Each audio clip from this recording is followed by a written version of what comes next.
Vamos a crear un nuevo archivito, una presentación de Google aquí, en la que yo voy a tratar de exponer de la manera más simple posible eh, unas cosillas. Aquí dice aplicar diseño en blanco, vacío este. Mire, uno se debería preguntar cuando va a empezar a hacer un software, ¿por dónde tiene que empezar? ¿Ustedes qué creen? ¿Por dónde debería empezar yo cuando voy a empezar a desarrollar un software? Tener la idea clara de lo que quiero. La idea clara. ¿Y cómo sé que la tengo clara? Sería la otra pregunta. Listo, eso está muy bien. Tener claro qué es lo que quiero.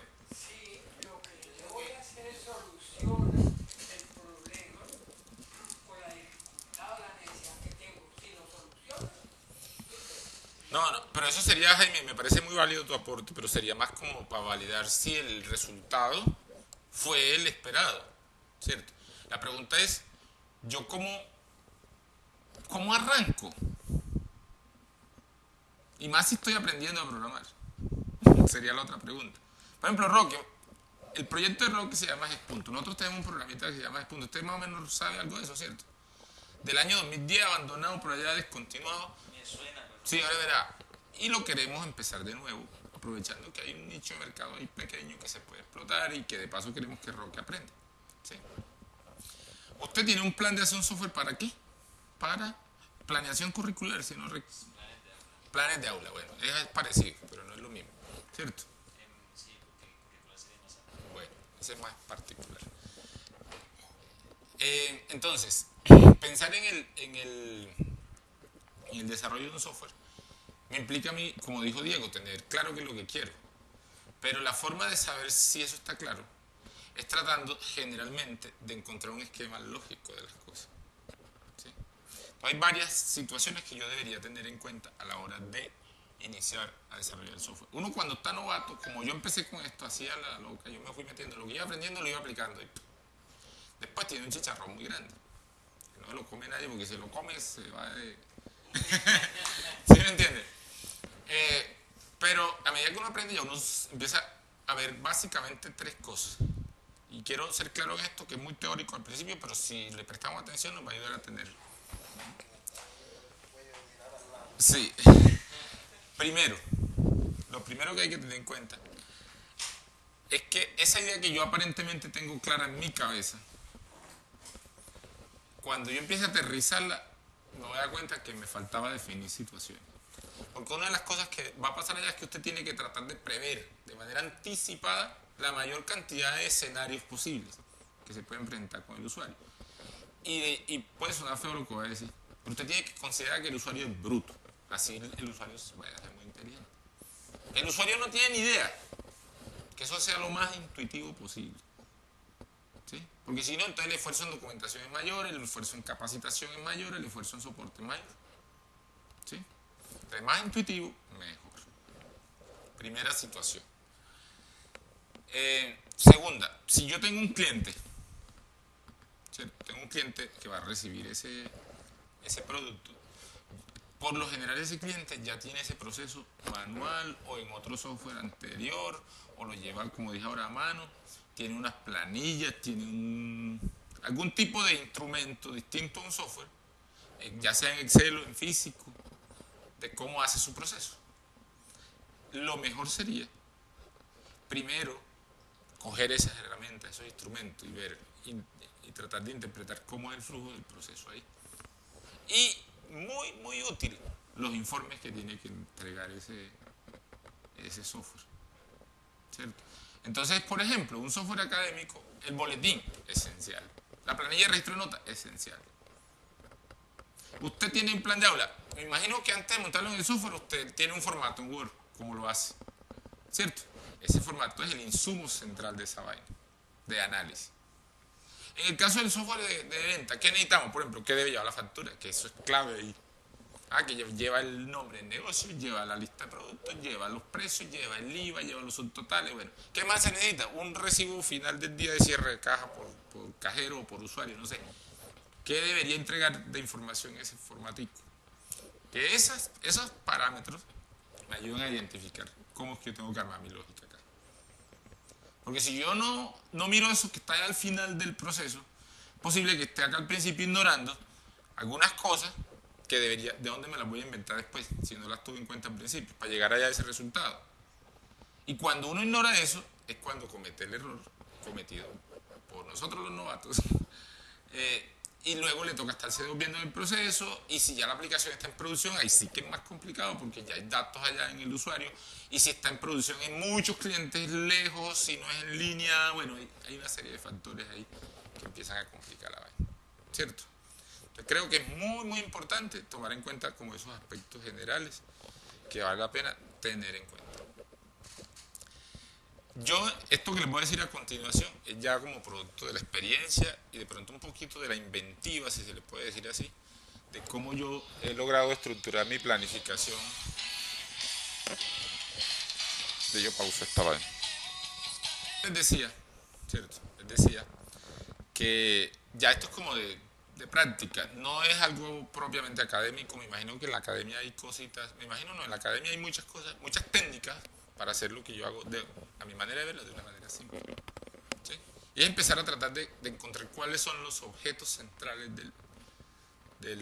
primero los procesos o componentes centrales de la aplicación que yo espero tener, y luego voy adentrando en los detalles, ¿sí? Entonces eso incluso nos ha llevado a otra situación, a dos situaciones más.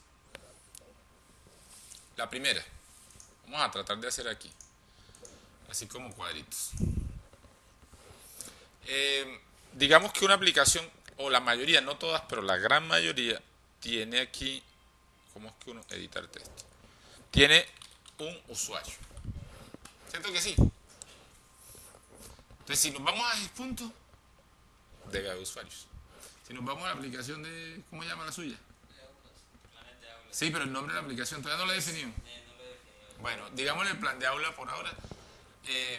También tiene usuarios seguramente, ¿cierto que sí? Serían docentes. El usuario. Sí, el usuario. Hablemos del usuario. Bien, pero hay un usuario.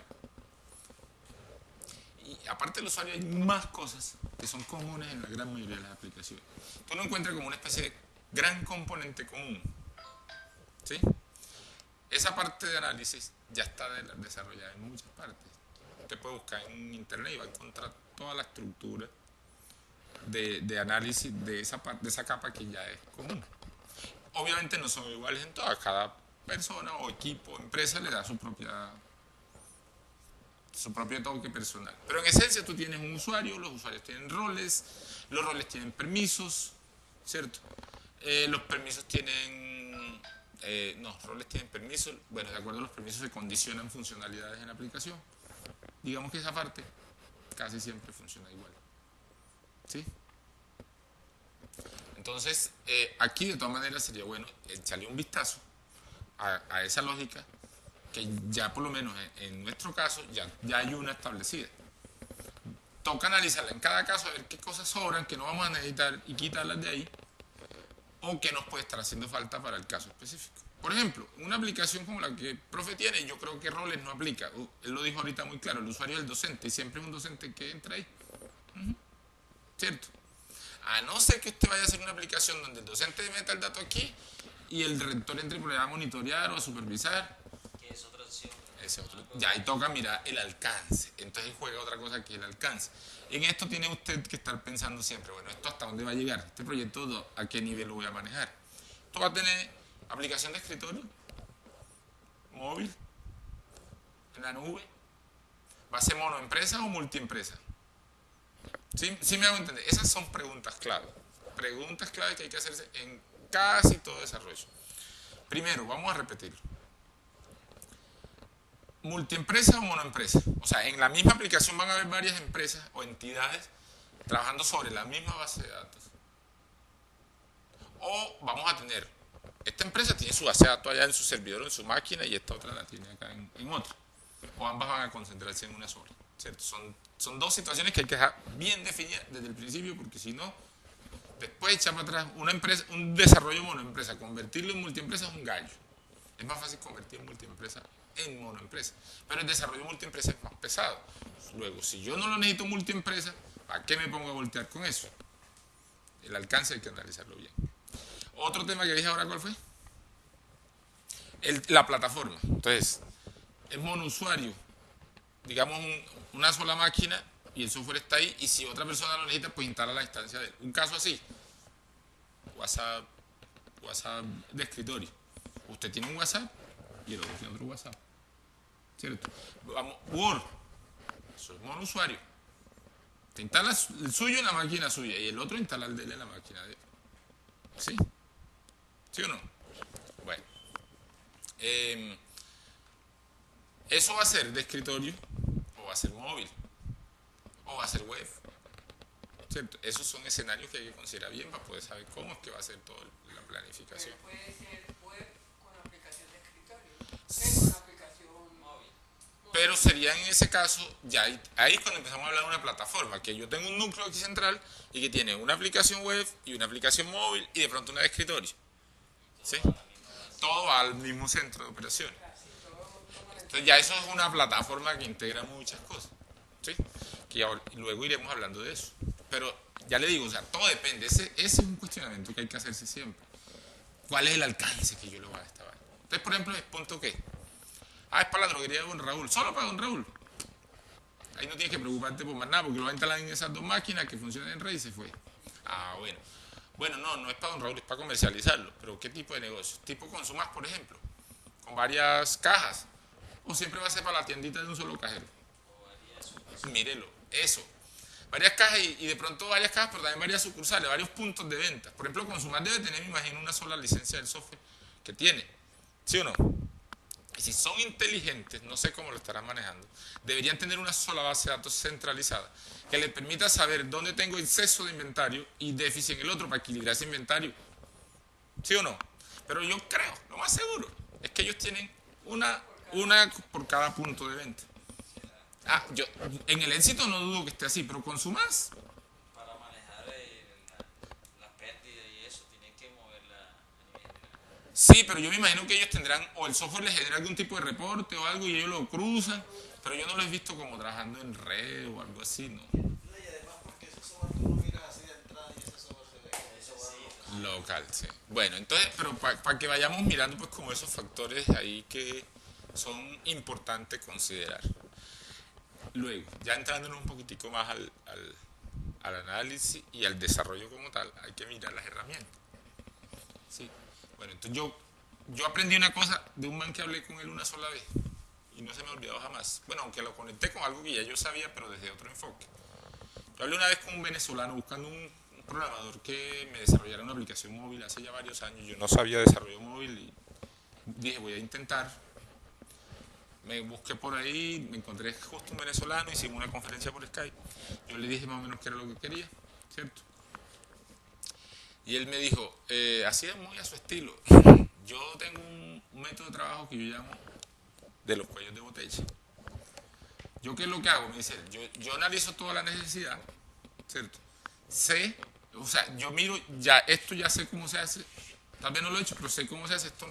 Pero este problemita en particular, o estos 2 o 3 problemas, de todo el desarrollo que voy a hacer, no tengo ni idea, ¿cierto? Entonces, el primero que hace se centra en investigar lo que él sabe que va a ser un cuello de botella y lo resuelve en casos de pronto aislados, o sea, en escenarios ahí de prueba, a ver cómo sería el asunto. Una vez resuelve los cuellos de botella, el desarrollo de IPA sale muy fácil porque ya todo lo demás está montado. Y me pareció que una lógica muy genial. Entonces yo siempre que tengo un proyecto ahí en mente, yo primero esto. Bueno, el cuello de botella de ese proyecto para nosotros, porque no tiene que ser el mismo para todo el mundo, obviamente, porque lo que para mí es un cuello de botella para otro puede que no, ¿cierto? ¿Cuál es el cuello de botella? No sabemos hacer esto, ¿no? o nunca hemos hecho esta parte, ¿sí? Esta parte nunca la hemos hecho, ¿cómo se haría? Por ejemplo, mire, cuando fuimos a hacer en CRM el registro de llamadas, yo sabía, y te lo dije en aquel momento, que uno de los retos duros era el tema del cronómetro. Tan así es que está funcionando, pero pone chicharrón. Todavía está dando lío. Ya encontré una forma de resolverlo, no he tenido tiempo de probar, pero creo que es la solución al problema definitivo y resuelve otros problemas más. Pero bueno, eso para que se tenga en cuenta. O sea, siempre que yo tenga un reto ahí, mire a ver, esto ya lo sé. Bueno, aquí hay un punto en donde resuelva ese cuello de botella. Y eso implica que tanto conozco la herramienta de trabajo, qué tanta disponibilidad de documentación sobre esa temática hay, qué otros casos han pasado donde ya se les ha presentado ese tipo de problemas, ¿cierto? Que yo no tenga que tener el esfuerzo de yo investigar demasiado, sino que miro, esto ya, y ya está, ya se presentó y ya se resolvió de esta manera. ¿Sí? Importantísimo eso. Por ejemplo, cuando yo empecé con el desarrollo de Sinaí, uno de los grandes retos era el tema de los reportes. Descargables en PDF, en Word, o sea, que saben a descargar en todos esos formatos. Después vimos que eso era una pendejada con todo lo que estaba, pero primero había que investigar, bueno, ¿cómo diablos es que esta vaina funciona? ¿Cierto? Un reto grande era ese. Yo había hecho aplicaciones, pero no con reportes y menos reportes web. En fin. Para irnos adentrando, menos teoría, más práctica, porque a mí la teoría me gusta como para dejar cosas claras, pero me gusta ir al hecho, ¿cierto? Hay que tener en cuenta dos cositas más. Lo primero, la programación ha ido como evolucionando, no solo por el desarrollo como tal de la tecnología, sino de la metodología de trabajo en sí. Entonces, cada vez los retos de desarrollo son más grandes, entonces abordarlo a una sola persona, eso es complicado, no porque una persona sea incapaz en general, sino que generalmente se requiere conocimientos interdisciplinarios. Un ingeniero difícilmente a solas te va a desarrollar un software de gestión clínica, por ejemplo, de hospitales. Necesita a los médicos, necesita a los administrativos de la salud que conozcan de esa temática. El caso del software de gestión de ganadería. Uno como ingeniero hace muchas cosas, pero la lógica del negocio, cómo funcionan las empresas ganaderas, cómo el lenguaje que utilizan, todo eso, requiere un conocimiento interdisciplinario, ¿cierto? Entonces, cada vez se requiere mayor capacidad, tanto de las herramientas como de las personas, para especializarse en ciertas cosas. Eso ha llevado a que hayan las herramientas cada vez son más refinadas. ¿Refinadas en qué sentido? Esta es específica para esto. Y pueda que ayude a hacer otras cosas, pero la buena para ese punto es esta. Y la buena para este otro puntico es esta otra. Entonces, pensar que yo voy a aprender Visual Studio, por ejemplo, y ahí está todo resuelto, eso es falso. Porque Visual Studio, por ejemplo, en JavaScript, malo. En diseño de interfaces, en la parte de CSS, malísimo. Hay otras herramientas mejores, mucho mejores. ¿Sí? Pues, al menos desde mi punto de vista. Entonces, conocer la herramienta es un cuento que uno tiene que tratar de identificar si está trabajando con la herramienta que más le facilita el trabajo en determinado momento. Eso es importante, Diego. ¿Cómo le parece?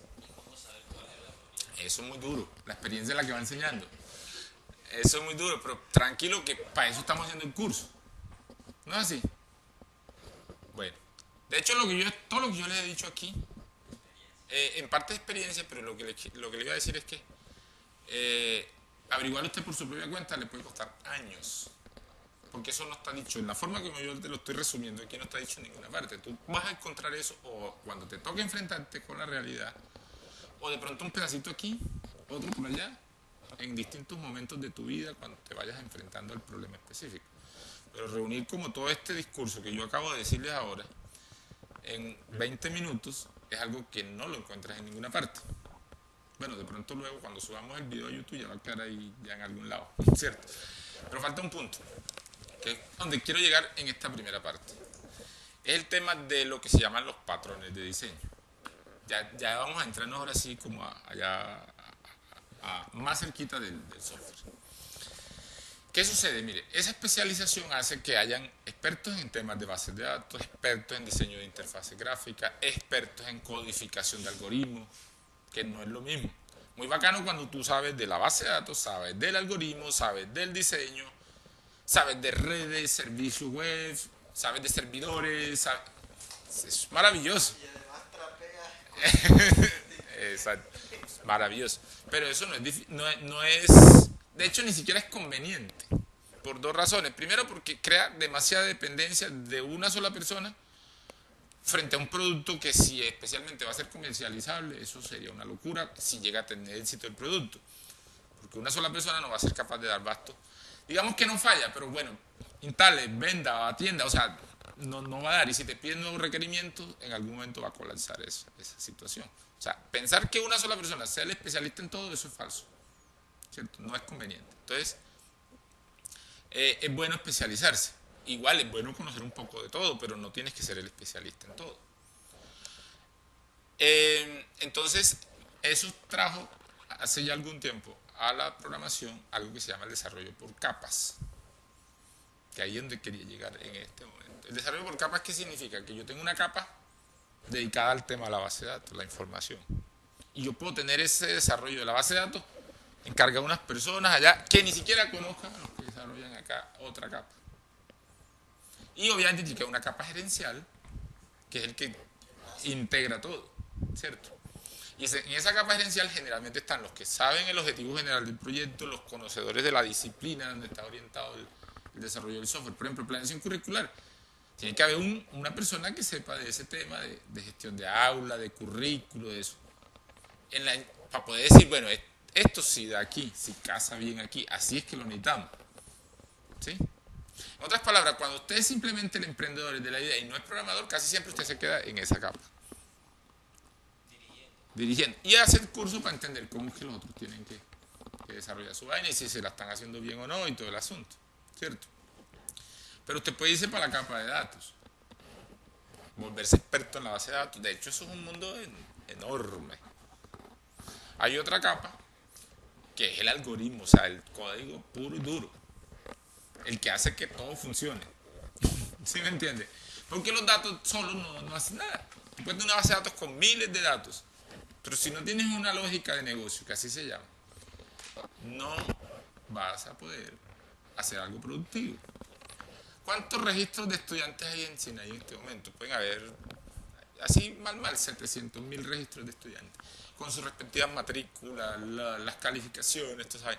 Sin una capa lógica que sepa que cuando hagas clic aquí esto debe reaccionar acá, estamos mal. No hace nada, ¿cierto? Pero resulta que el de la lógica pocas veces es el artista que le sabe cogerle bien la tonalidad de los colores, el diseño, que esto cuadre, que tal, que sea bonito, que sea atractivo, que sea intuitivo, que sea práctico, ¿cierto? Entonces ahí entra la capa de diseño, también llamada la vista. Y yo puedo en un proyecto pequeño hacer todo. Y de hecho la idea es que aquí hagamos todo, porque estamos hablando de proyectos pequeños, para que se aprenda, ¿no? Pero quiero que quede claro que el desarrollo es recomendable en capas. Incluso hay una cuarta capa. Yo les mencioné capa de datos, capa lógica y capa de vista. Pero con la aparición de las aplicaciones móviles ha cobrado mucha fuerza. Una aplicación móvil es una capa de vista. Una vista en dispositivos móviles. Una aplicación web es una capa de vista en navegación web, ¿cierto? En el navegador. Una aplicación de escritorio es una vista de escritorio. ¿Sí? Pero imagínese que usted tenga la base de datos en un servidor en la nube. Bien, monta la aplicación web allá arriba también, bacano. Pero un usuario se le dio que quería el móvil. Ojo que no es lo mismo entrar desde el móvil con el navegador a la aplicación web que tener una aplicación móvil nativa del móvil. Son dos situaciones muy distintas, ¿cierto? Eso está claro. Entonces, ¿qué es lo que hace normalmente el móvil? Que es un dispositivo pequeño, de baja capacidad de memoria, de limitado acceso a datos, qué sé yo, ¿cierto?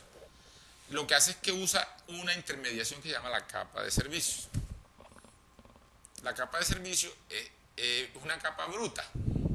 Bruta en el sentido correcto de la palabra, no sabe nada. Ella solo recibe un dato aquí y lo entrega allá. Y recibe aquí y lo pasa para allá. ¿Ya?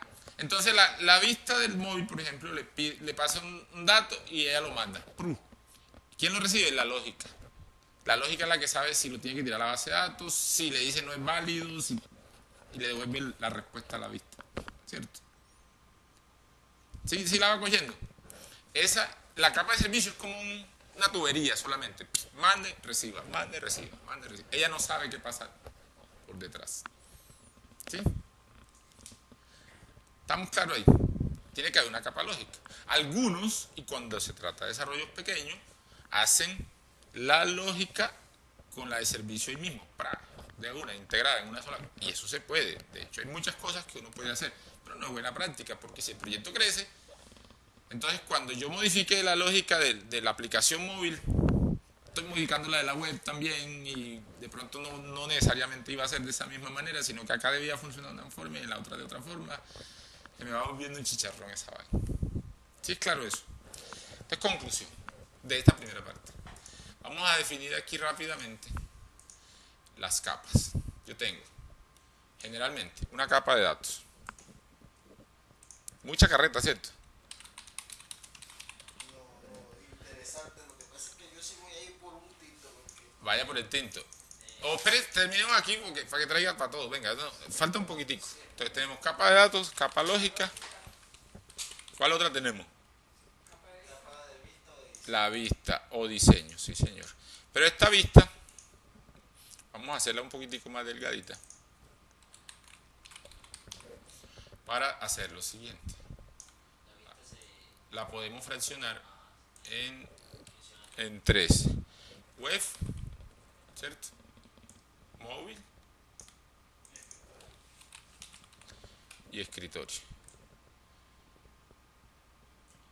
Pero ojo, que si tengo móvil, por lo menos móvil y escritorio, y si la capa de datos está en la web, la capa de servicio cobra supremamente valor. Llamemos escritorio aquí. ¿Sí? De hecho, la móvil está Android, iPhone y Windows, ¿cierto? No es lo mismo desarrollar para un Android que desarrollar para el iPhone. ¿Sí? E incluso en la capa de escritorio, por eso el desarrollo web cobra tanta fuerza, porque eso es igual para todo el mundo. ¿Ya? En el escritorio yo puedo estar desarrollando para Linux, para Windows o para Mac. Son lógicas distintas totalmente. Pues lógicas no, mentira, plataformas, arquitecturas de hardware distintas. ¿Sí? Entonces aquí, antes de la vista, entre la lógica y la vista puede estar la capa de servicio, dependiendo de, ¿cierto? Pero es una condicional pero cada vez más obligatoria. ¿Sí? Cada vez más obligatoria. Ahí estamos claros. Entonces, uno puede empezar a desarrollar esa vaina de arriba para abajo o de abajo para arriba, como prefiere.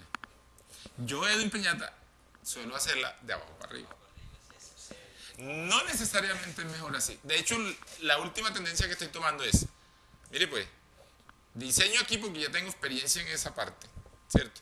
Y luego me salto acá arriba a la vista y dibujo la vista. Y la lógica la delego. O sea, yo estoy en la entrada y en la salida. Como quien dice, definiendo qué es lo que y qué quiero que me entregue acá al final. En la mitad me tiene sin cuidado. Si de pronto veo que eso no da el resultado, corríjalo. ¿Cierto? Cuando ya estamos trabajando en equipo. Cuando es mi proyecto, pues yo trabajo las tres capas, en el caso mío. Si es un proyecto pequeño y personal. Pero sabes que si la capa de vista te ayuda mucho a tomar a cómo vas a armar la estructura. No, y a controlar el resultado. A mí, en última, entre comillas, y valga la aclaración fuerte y clara de entre comillas, me tiene sin cuidado lo que pasa en la lógica. Me tiene sin cuidado, valga la aclaración, no es así tan real, me tiene sin cuidado. Si me entrega lo que yo espero, en teoría está bien. Puede ser que por dentro tenga un parapeto de esos bien parapetado del berraco. Pero en última, si hay un parapeto y está entregando resultados y lo entrega rápido, bien, pues me tiene sin cuidado, ¿cierto? Que después se puede mirar, si hay el tiempo, la oportunidad y todo, pues se mira, ve, tú pudiste haber hecho esto mejor, así, así. Y sigue entregando el mismo resultado, con mejores prácticas, con mejor, ¿cierto? Todo bien. Exacto, más eficiente, usando una mejor herramienta, una mejor tecnología, qué sé yo. Pero lo importante es controlar los datos, que son los eso es del usuario final, del cliente final, los datos son del cliente. Y la vista, que es la capa de conexión con el ser humano bruto, aquel que llamamos usuario. ¿Cierto? Y discúlpeme que le diga así, pero es necesario en el contexto, y vamos a hacer la claridad, porque esto va para YouTube, en el contexto de que yo tengo que asumir esta vaina, así para que mi esfuerzo tenga que ser mayor en hacer que eso sea fácil. Después que esté listo fácil, ya el usuario debe ser bruto, ya se vuelve inteligente. Pero mientras yo estoy pensando, tengo que pensar que ese van. Y eso lo aprendí a los garrotazos, porque imagínense un formulario sin validaciones, que si yo no le meto cierto dato se reviente. Así, cuando uno empieza a programar de novato, dejar un campo obligatorio, el formulario no obligatorio. En el formulario no tengo campo obligatorio, está obligatorio en la base de datos y no está obligatorio en el formulario. Entonces el usuario no lo llena, le da a guardar, manda un dato nulo y se reventó. ¿Cierto? O un campo de longitud fija. En la base de datos máximo tiene, digamos, 50 caracteres. Y yo acá en la vista no valido eso. Antes de mandarlo allá, debería validar. Decirle, ve, si no deje meter más de 50. O si la deja meter, cuando lo trate de mandar, dígale, se pasó. Lo ideal sería incluso que no deje. Cuando llegue a los 50 caracteres, no deje escribir más. Y que le dé un mensajito ahí, máximo, listo, máximo. O sea, no puede más. Pite, que chille, que saque alguna cosa, ¿sí o no? Eso es lo correcto. Pero no que yo deje eso ahí, el man le dio guardar y esa cuando trató la base de datos dice no se aceptan nulos o vacíos. O él metió 51 caracteres, porque el usuario no está contando cuando está metiendo. Además ahí por apariencia no es como tan conveniente que cada campo diga mínimo 50 caracteres, mínimo 30, máximo tanto, ¿cierto? Por estética y artística eso no estaría bien. Entonces, es necesario hacer las validaciones. ¿Sí? Y eso es lo que hace que un software, al final de todo, sea realmente eficaz en lo que hace. Y por último, no se nos puede olvidar que este es solo una clase de software y estamos enfocados en software de desarrollo empresarial, perdón, de gestión empresarial, desarrollo de software para gestión empresarial, donde la lógica siempre es una base de datos, un algoritmo de cómo funciona ese negocio, ¿cierto? Y una vista porque necesitamos interactuar con el usuario, ¿sí? Pero hay software que no son de esa lógica. Por ejemplo, usted se imagina que usted para instalar un juego tuviera que instalar un servidor de base de datos como SQL Server o MySQL. No aplica, ¿sí o no? Un juego tiene todo su esfuerzo en la interactividad, en el dinamismo, en la calidad del video y recopila datos, pero no usa una base de datos. Que recopila datos del jugador, puntuaciones, no sé, dónde va en la secuencia del juego. Son datos muy pequeños, ¿cierto? ¿Sí la va cogiendo? Sí, que generalmente también. Un software de diseño gráfico, ¿para qué necesita una base de datos? Necesita desarrollar duro ahí en controles de dibujo, facilitar esto, aquello, en capas, ¿cómo se llama eso? En paletas de colores, en capacidad de homologar colores de pantalla a colores de impresión, qué sé yo, cualquier otra cosa. Entonces, que quede claro que aquí estamos hablando de este tipo de software en particular. ¿Sí es claro, doctor Diego?